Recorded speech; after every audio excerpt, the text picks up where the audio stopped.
So Medaram జాతరకి ఏర్పాట్లు ఘనంగా జరుగుతున్నాయండి. మేడారం మెరిసేలా, జాతర మురిసేలా, రాతి కడ్డాలు, వనదేవతల గద్దెలు, ఆదివాసీ చరిత్రను తెలిపే వేల చిహ్నాలు, 251 కోట్లతో శాశ్వత అభివృద్ధి పనులు. ఇది కనుక నిజంగా అంటే ఇక్కడ ఈ జరుగుతున్నవన్నీ కూడా శాశ్వత అభివృద్ధి పనులు చేస్తే మాత్రం నిజంగా ఈ ప్రభుత్వం చరిత్రలో నిలిచిపోతుంది.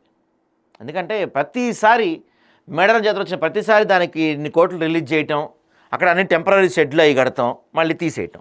2 ఏళ్ళకోసారి జరిగే పండుగ కదా ఇది, 2 ఇయర్స్కోసారి జరిగే పండుగ, శాశ్వతంగా కట్టచ్చు కదా అన్నీ. ఇవన్నీ కనుక పూర్తయ్యి నిజంగా అద్భుతంగా చేస్తే మాత్రం ప్రజల మనసు మీరు ఖచ్చితంగా గెలుచుకుంటారండి. ఎందుకంటే మేడారం జాతర దగ్గర నేను ఇంతవరకు ఎప్పుడు వెళ్ళలేదు, వింటమే తప్ప వెళ్ళలేదు. ఈసారి వెళ్ళే ప్రయత్నం చేద్దాం కుదిరితే. సో మేడారం జాతర దగ్గర భయంకరమైన జనాభా వస్తారు, లక్షల్లో జనాభా వస్తారు. అక్కడ సరైన వాష్రూమ్ ఫెసిలిటీ ఉండదంట, బాత్రూమ్స్ ఉండవంట, మహిళలకి టాయిలెట్స్ ఉండవంట, ఉండటానికి ఒక పడుకోవడానికి కానీ దేనికి రూమ్స్ ఉండవట. అత్యంత భయంకరంగా ఉంటుందండి అక్కడ పరిస్థితి. మన మిత్రులు ఎవరన్నా అక్కడికి వెళ్ళిన వాళ్ళు ఉంటే ఈ వీడియో కింద కామెంట్ చేయండి. మనం ప్రభుత్వం దృష్టికి తీసుకెళ్లే ప్రయత్నం చేద్దాం. అంటే ఏం కావాలి మీకు? ప్రతి సంవత్సరం అదే 2 సంవత్సరాలకు ఒకసారి మేడారం జాతర జరిగినప్పుడల్లా వెళ్ళే భక్తులు ఎవరైతే ఉంటారో వాళ్ళు కామెంట్ చేయండి. మనం ప్రభుత్వాన్ని అడిగే ప్రయత్నం చేద్దాం. అక్కడ ఏముంటే బాగుంటుంది, ఏం డెవలప్మెంట్ కావాలి, మీరు వెళ్ళిన ప్రతిసారి అక్కడ మీరు ఎదుర్కొన్న సమస్యలు ఏంటి, ఆ సమస్యలకి పరిష్కార మార్గం కూడా మీరే చెప్పే ప్రయత్నం చేయండి మీకు కుదిరితే. సో ఈ ద్వారా ఎన్నో వేల మంది భక్తులు, వేలు కాదు లక్షల మంది భక్తులకి మనం మేలు చేసిన వాళ్ళం అవుతాం, సాయం చేసిన వాళ్ళం అవుతాం, సాటి భక్తులుగా మనం కూడా ఇబ్బంది పడకుండా ఉంటాం. ఆ ప్రయత్నం చేయండి దయచేసి. సో మేడారం సమ్మక్క సారలమ్మ మహాజాతరను ఈసారి కొత్త రూపుతో వైభవంగా నిర్వహించేందుకు రాష్ట్ర ప్రభుత్వం ఉపక్రమించింది.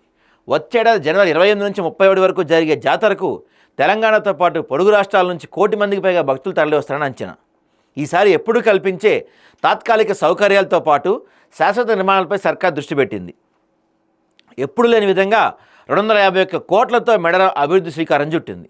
వనదేవతల గద్దెల విస్తరణ ప్రత్యేక ఆకర్షణగా నిలవనుంది. ఈ పనులకే 101 కోట్లు అవుతుందంటండి. ఈ గద్దెకే 101 కోట్లు అవుతుందంట.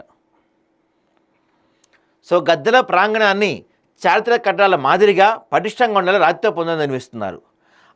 46 పిల్లర్లతో 271 చదరపు మీటర్ల విస్తీర్ణంలో ఈ ప్రాకారం ఉండబోతుంది. వీటి మధ్య 40 అడుగుల వెడల్పుతో 3, 30 అడుగుల వెడల్పుతో 5 స్వాగత తోరణాలు ఉంటాయి. గద్దెల ప్రాంగణానికి ఎదుట 50 అడుగుల వెడల్పున ప్రధాన స్వాగత తోరణం ఉంటుంది. పగిడిద్దరాజు, గోవిందరాజు గద్దెలను సమ్మక్క సారలమ్మ గద్దెల ఉండే వరుసలోకి మారుస్తున్నారు. భక్తులంతా ఒకే వరుసలో దర్శనానికి వెళ్ళేలా ఈ ఏర్పాటు చేస్తున్నారు. వృత్తాకారంలో ఉండే గద్దె చుట్టూ 8 స్తంభాలు, మధ్యలో వెదురు బొంగులతో ఉండబోతున్నాయి అంటండి. సో సీతక్క గారితో పాటు వరంగల్ జిల్లా ఇన్ఛార్జి మంత్రి పొంగులేటి శ్రీనివాసరెడ్డి తరచూ పనులు పరిశీలిస్తూ అధికారులతో సమీక్ష నిర్వహిస్తున్నారు. పనులు వేగంగా పూర్తి చేసేలా ఆదేశాలు ఇస్తున్నారు. మంత్రులు సీతక్క, సురేఖ సైతం ఎప్పటికప్పుడు పనులు పరిశీలన చేస్తున్నారు. నిజంగా ఈ పనులు అద్భుతంగా మీరు పరిశీలన చేసి ప్రజలకి ఉపయోగపడేలా చేయగలిగితే మాత్రం ఖచ్చితంగా మీరు చరిత్రలో నిలిచిపోతారంటంలో డౌట్ లేదండి.